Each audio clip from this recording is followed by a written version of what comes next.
Dan, if I had the normal response to hypophosphatemia by the kidney, what would you expect my fractional excretion of phosphate to be in the normal response to hypophosphatemia? The kidneys would try to reabsorb all the phosphorus being filtered across, so you have very low fractional excretion. Okay, that's right. So I put here the context low phos, phi phos should be low. Okay. And so the mirror image of the fractional excretion of phosphate is the TMP GFR, tubular maximum of phosphate reclamation standardized to the glomerular filtration rate. So what would you expect TMP GFR to be? And then I'm going to also ask intuitively, what is a TMP GFR? But let's first say TMP GFR. What would you expect that to be in the normal renal response to hypophosphatemia? Elevated. That's correct. Okay, so we can remember that PFOS and TMP-GFR should go in the opposite directions. Okay, let me just be more democratic about this and include others. So Twee just strategically put food in her mouth, so I'm going to go to Hussein. So intuitively, what is a TMP-GFR? If you're explaining it. Chemical tubular phosphate that can be recovered. Yeah, I think that's a pretty fair representation. Again, so that's asking what concentration of phosphate, because TMP-GFR is expressed in milligrams per deciliter, okay? So what is the concentration of phosphate in the proximal tubule that can be completely reabsorbed such that the final urine phosphate is next to nothing, okay? So it's a threshold, tubular maximum. It's describing a threshold for phosphate concentration that can be delivered to the proximal tubule before phosphate ends up in the urine, okay? So a high TMP-GFR means this proximal nephron can reabsorb lots of high TMP-GFR, again, says this proximal tubule can reabsorb lots of phosphate, okay? It means the tubular maximum, the amount of phosphate, the concentration of phosphate that is delivered to the proximal tubule, that is less than the tubular maximum when I have a high TMP-GFR and then can render the urine free of phosphate, okay, largely free of phosphate. Okay, so those are the tools that we discussed before.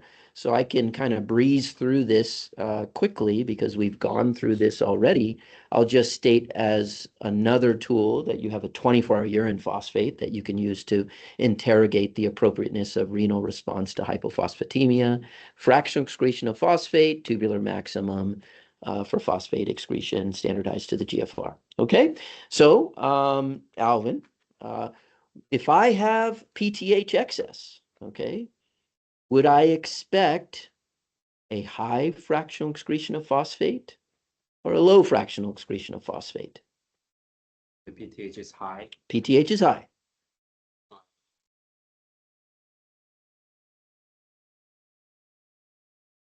Income it's gonna be up. Yeah, so PTH is a phosphaturic hormone, so I would have an inappropriately high fractional excretion of phosphate. Not to belabor the point, but let's do it anyway. If I have high PTH, what would be my TMP-GFR? High or low? It's go the other direction, so it's gonna be low. That's correct. A low TMP-GFR means my tubular threshold for phosphate reclamation is relatively low when I have a phosphaturic hormone around. Okay, or FGF23, another phosphaturic hormone around. Okay, remember that these terms or these tools are easy to calculate with terms that are similar to the terms you use to calculate a fractional excretion of sodium. You simply need the urine and the serum concentrations of creatinine and phosphate, and it's very intuitive how you can calculate it. And notice again that the TMP-GFR also uses all of the same input data, urine and serum creatinine and phosphate, okay? You have the same inputs to calculate a TMP-GFR. Notice that there's a little bit of complexity to calculating a TMP-GFR. If the fractional excretion of phosphate is relatively high, that is greater than 15%, the TMP-GFR is easy to calculate. It's simply the product of my serum phosphate times the mirror image of a fractional excretion of phosphate. We went over this before. 1 minus Phe-phos is tubular reabsorption of phosphate. Okay, so this is a percentage. Multiply it times the concentration. You see the units for TMP-GFR are going to be milligrams per deciliter, right? I'm multiplying a percentage times a phosphate concentration, so the units will be milligrams per deciliter. When I have low Phe-phos, then I have a little more complexity, but still the inputs are the same data, okay? Renal causes of hypophosphatemia will have relatively high urinary phosphate excretion measured by a 24-hour urine, a Phe-phos that's greater than 5%, and a TMP-GFR that is submaximal, right? It's less than 4.2. Okay, these come from adults. Normal TMP-GFR is different for kids. Kids have more phosphate retention than an adult, okay, because they're building a skeleton. All right. Non-renal causes of hypophosphatemia will generally be categorized as intestinal losses or redistribution of phosphate to the intercellular space. Those are the broad categories of non-renal cause of hypophosphatemia. And in these scenarios, you would see the appropriate renal conservatory response. Low 24-hour urines, low Phe-phos, high tubular threshold for phosphate reclamation, high TMP-GFR. All right, so let's go through some of these individual cases. Let's first talk about the renal phosphate wasting syndromes, okay? Once again, for repetition, these will have measures of phosphate wasting through the 3 tools that we reviewed, 24-hour urine, Phe-phos, and TMP-GFR, okay? Some acquired causes. A classic one, hyperparathyroidism. Okay, we went over this already.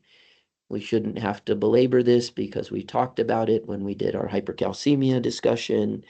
And so, characteristically, primary hyperpara has high calcium, relatively low phosphorus. Okay, and remember that you have a variety of forms of hyperparathyroidism, the most common of which is primary hyperpara. Tertiary hyperpara is another phosphate wasting syndrome. We'll see that post-transplant pretty commonly because of the residual hyperparathyroidism and the normal GFR, the near normal GFR that has been established after transplantation. And we have, remember, FHH, is a problem with calcium sensing receptor biology. The PTH response at the level of the tubule will be normal, okay? The phosphaturic response to PTH excess will be normal. And then remember that your transporters in the proximal nephron that transport phosphate, number 3, okay? That is these sodium phosphate co-transporters, right? The sodium phosphate co-transporters are regulated by PTH, and we'll talk about this briefly, fairly soon. FGF23 is also an inhibitor of apical transport of phosphate. Here we are in the proximal tubule, if you'll recall. Okay, so we'll go back to our discussion around hypophosphatemic syndromes. And remember that we talked about lithium as being sort of an approximation of FHH physiology. Initially, it's an insensitivity of the calcium sensing receptor to calcium. So you have this relative increase in PTH. With sustained lithium therapy, you can have overt primary hyperparathyroidism. We talked about that in our hypercalcemia discussion, okay? Here are the transporters that we visualized so we can keep moving along. And then also realize that PTH regulates 125 vitamin D synthesis. That is the one alpha hydroxylation step is stimulated by PTH. And remember that if I have calcitriol, that would increase calcium absorption as well as phosphate absorption, and that might sort of blunt the drop in phosphate, okay? You may not have overt hypophosphatemia in somebody who has primary hyperparathyroidism because of this antagonizing effect of PTH to increase intestinal phosphate reabsorption through increases in calcitriol production. You good with that? All right. And also don't forget that PTH mobilizes phosphate from the bone. Okay, so moving on, Fanconi syndrome. Here we are again, still in the acquired causes. We're going to go to genetic causes here shortly, where we'll be able to talk about FGF23.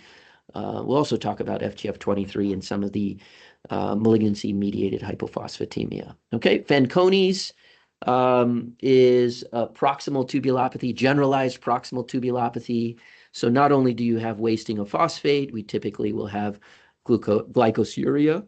You may have a relatively low serum uric acid with uricosuria, amino aciduria, and then the proximal RTA. But remember, don't get thrown off. If I have an untreated proximal RTA, that is proximal RTA that hasn't been treated with base, okay, I have not given them bicarbonate, their serum bicarbonate will be low. We've talked about this. Your urine pH may not be alkaline, right? Because at that point, at that steady state, you have not exceeded the tubular maximum for bicarbonate reclamation. Okay, we talked about tubular maximum of phosphate reclamation. You can talk about tubular maximum of glucose reabsorption. These are generalized principles for transport in various segments of the nephron, especially in the proximal tubule, especially relevant when you have a solute that is reabsorbed and not secreted. Okay, tubular maximums are less intuitive when you have a solute that is also secreted. But if you can envision a solute that is reabsorbed and not secreted, you can apply the principle of tubular maximum to describe transport properties of that segment. Okay, so you can describe a tubular maximum of glucose. And in fact, people have done that. SGLT dosing can affect a tubular maximum for glucose transport in the proximal tubule. People have actually published papers on TM glucose standardized to GFR. Okay. You can also do the same with bicarbonate, even though there is some bicarbonate secretion that happens. By and large, bicarbonate is reclaimed. Okay.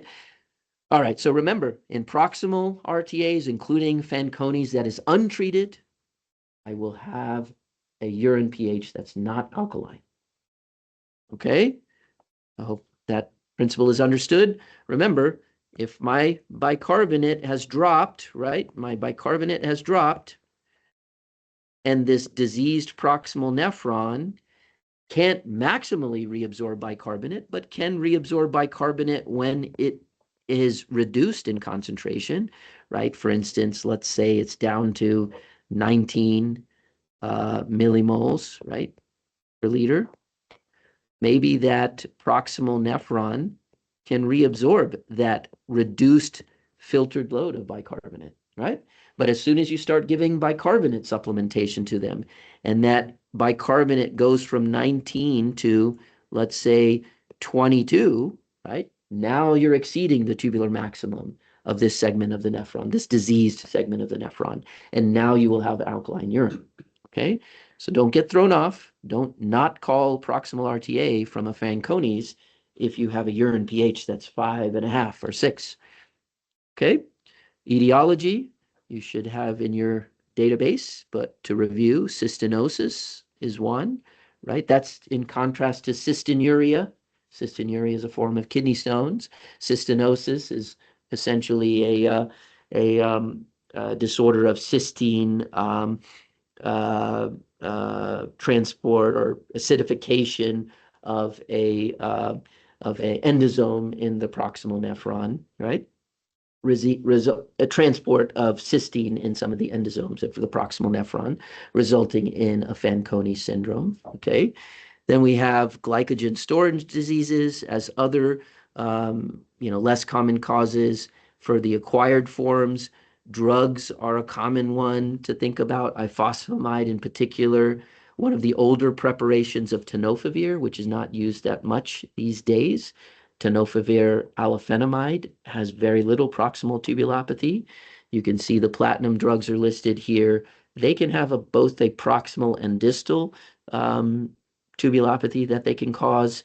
Some antivirals, aminoglycosides, the chelates for iron overload is also a known cause of proximal tubulopathy.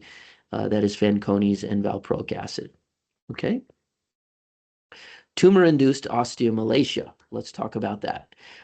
So we have the clinical presentation is typically a patient who has a malignancy. So malignancy is usually something that we see in the older age population.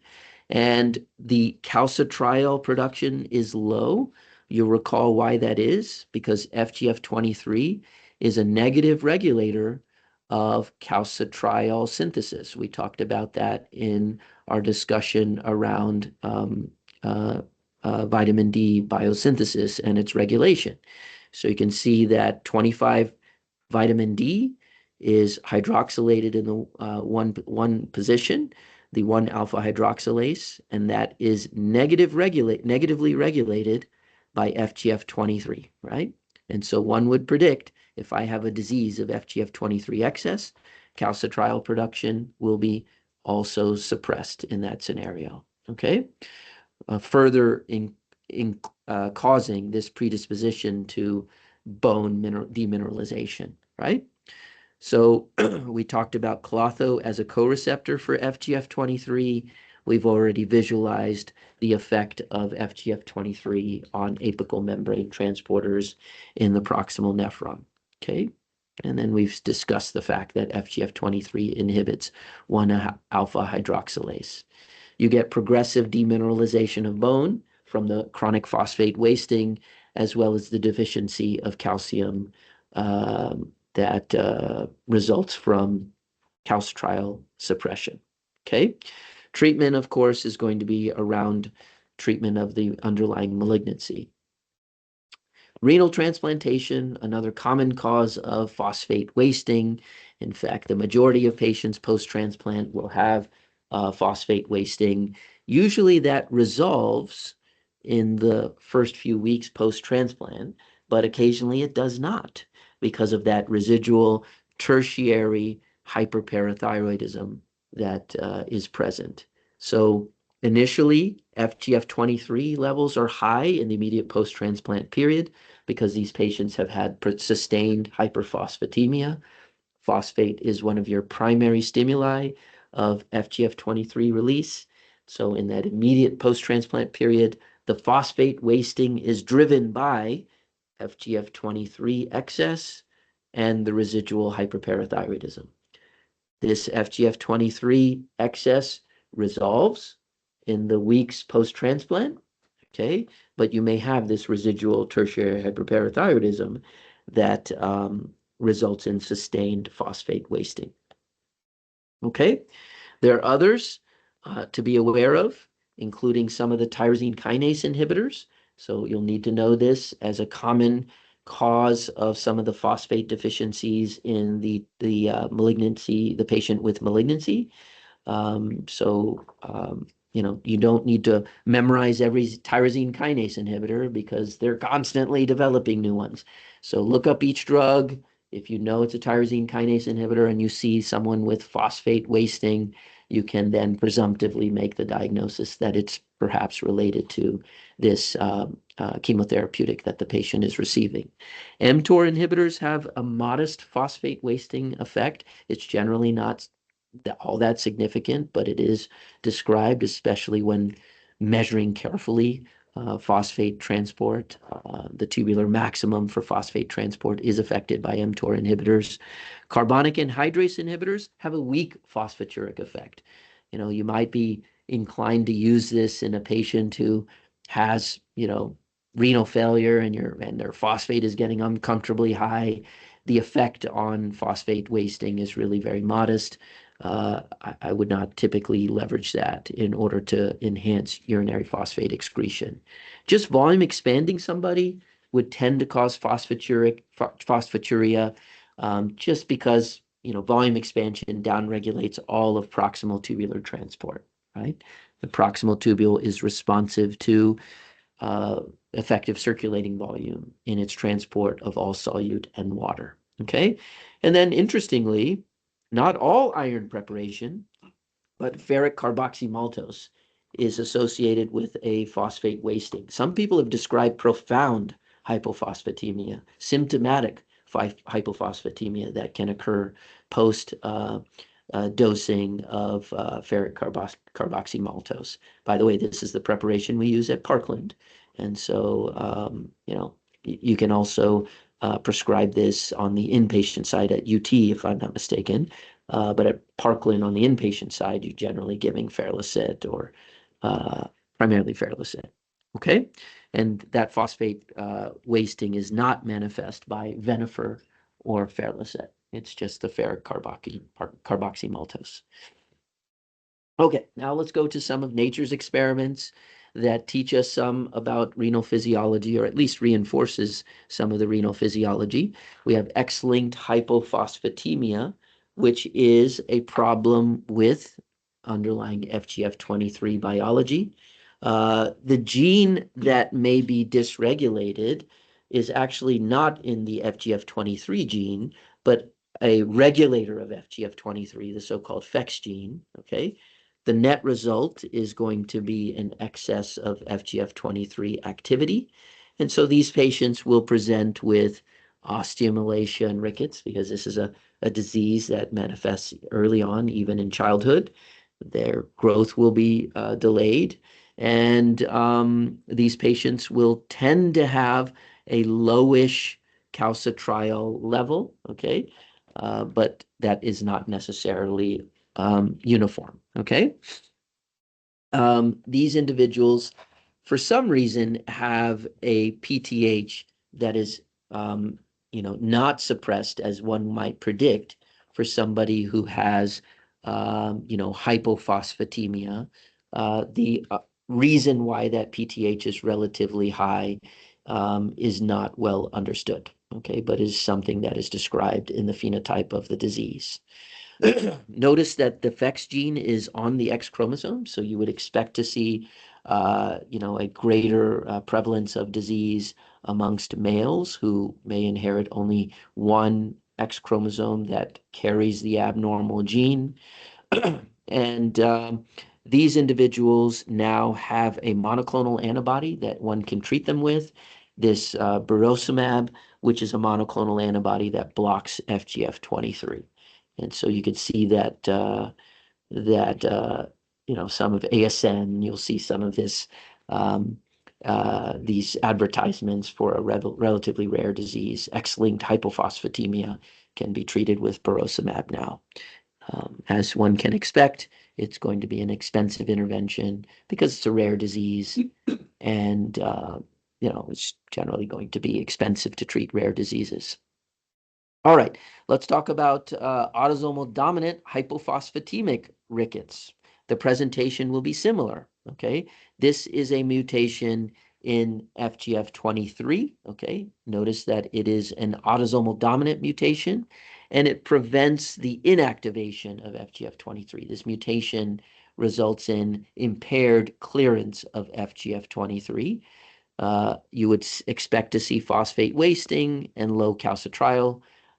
Theoretically, burosumab can be used for this as well. However, it was originally approved for X-linked hypophosphatemic rickets, but it should be effective mechanistically for autosomal dominant hypophosphatemic rickets as well. Okay, let's do another genetic disease before we move into some of the more common things that you're going to encounter. And this is another form of hereditary rickets. This individual has hypercalciuria. So this is a nice way to understand, again, renal physiology. This is a mutation in these in a sodium phosphate cotransporter in the proximal tubule. Okay, so this is a primary phosphate wasting. So that phosphate wasting is what results in the mineralization defects, the osteomalacia and the rickets. Now, why would these patients develop, and so they have hypophosphatemia, why would they develop hypercalciuria? Well, if you have a deficiency of phosphate, okay, phosphate deficiencies will result in a relatively low FGF23 level. Okay. Notice also that phosphate has some direct effects on inhibiting 1-alpha hydroxylase, right? Phosphate, so calcitriol levels will be relatively high, right? So this is not a problem with FGF23 being primarily dysregulated and therefore turning off calcitriol production, right? This is a problem in which, right, if FGF23 is in excess, I inhibit 1-alpha hydroxylation, right? But if I have a primary deficiency or a primary phosphate wasting and my phosphate is deficient because of that, I then downregulate FGF23. And so now I have this unopposed 1-alpha hydroxylation. Okay, notice that phosphate also inhibits 1-alpha hydroxylation directly. So I have low phosphate, I have low FGF23 levels, so I have unopposed 1-alpha hydroxylation. Calcitriol production will be, robust. And if I have excess calcitriol, then I'll be reabsorbing more calcium from the gut. If I'm reabsorbing more calcium from the gut, has to come out of the body somewhere. It comes out in the urine. Okay, so hypophosphatemic rickets with hypercalciuria. All right, questions about that? All right, let's then move on to some things that are more common and that you're going to more likely, encounter. Certainly, decreased intestinal absorption is a common cause of hypophosphatemia. These patients are either through being malnourished or chronic diarrhea. They can develop hypophosphatemia. There would be the normal renal conservatory response, that is, urinary phosphates should be low, TMP-GFRs should be high in these situations, right? However, you may have a secondary elevation in PTH if I have vitamin D deficiency. So don't forget that, your patients that have chronic malnutrition and are very likely to have vitamin D deficiency, particularly if you have fat malabsorption, so a chronic pancreatitis may have vitamin D deficiency as well. And so this can blunt the normal renal conservatory response to hypophosphatemia.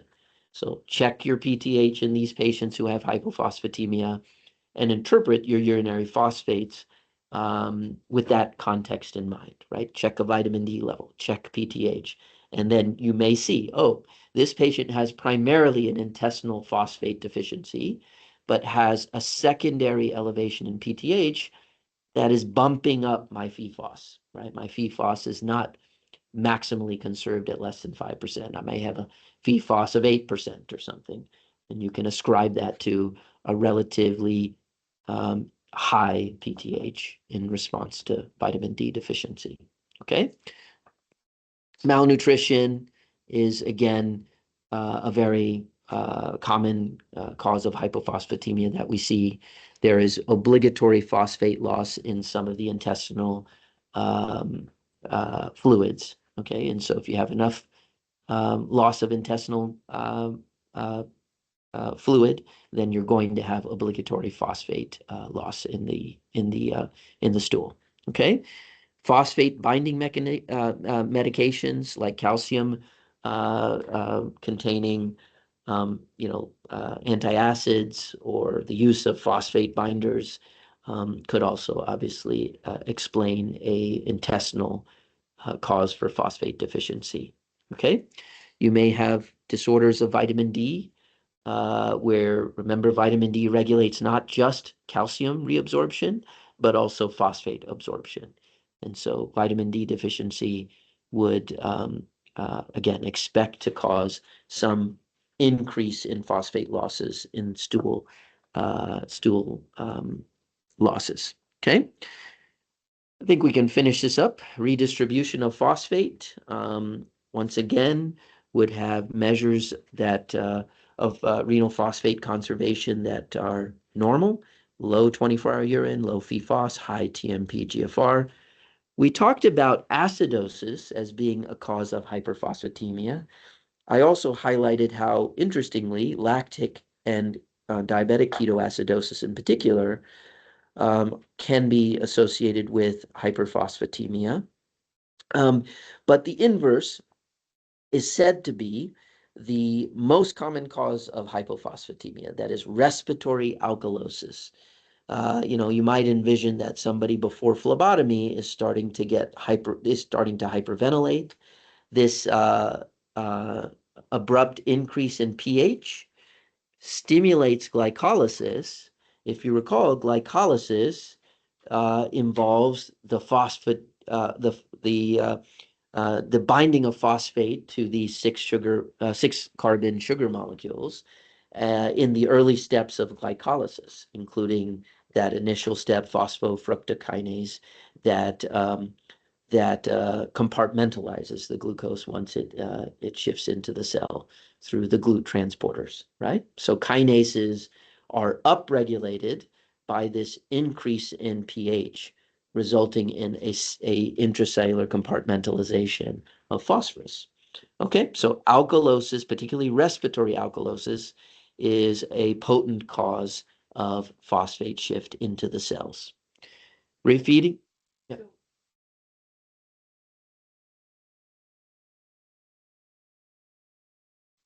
Yeah, presumably that would be, I don't know that you need to address the respiratory alkalosis. In that case, we're pursuing we're pursuing a number, whereas where presumably the hyperventilation will be transient in that scenario. And what you're worried about is phosphate deficiency affecting muscular contractions, including respiratory function. And so if I've moved phosphate into cells, I'm not developing some of the downsides of hypophosphatemia.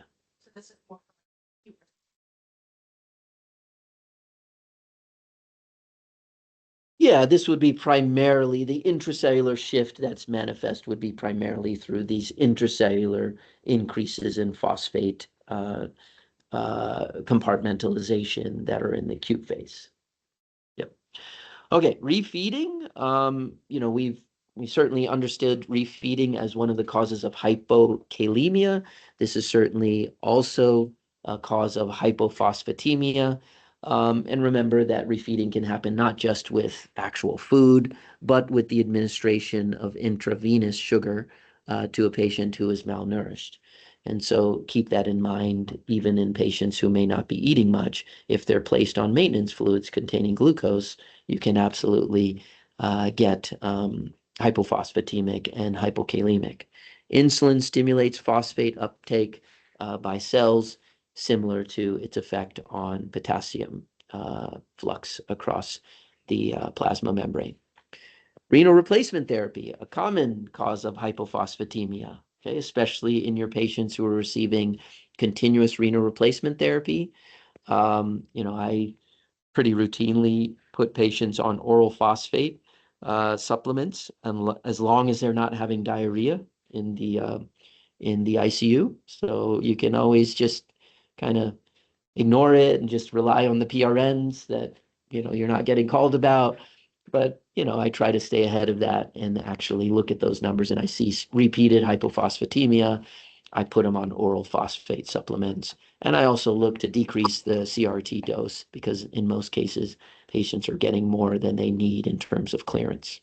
So the more often that you're doing dialysis, the greater frequency of dialysis, the greater the likelihood of phosphate deficiency. So we see this in nocturnal dialysis when you have long dialysis treatments or daily dialysis. These patients are often off of binders, and occasionally you even have to put phosphate in the dialysate to avoid some of the hypophosphatemia with more hours of renal replacement therapy, more frequency. Was there a question? Yeah, sorry. Just curious, why do you prefer kind of the oral supplement in that situation as opposed to like putting them on Foxilium for the dialysate? You can do Foxilium if you'd like.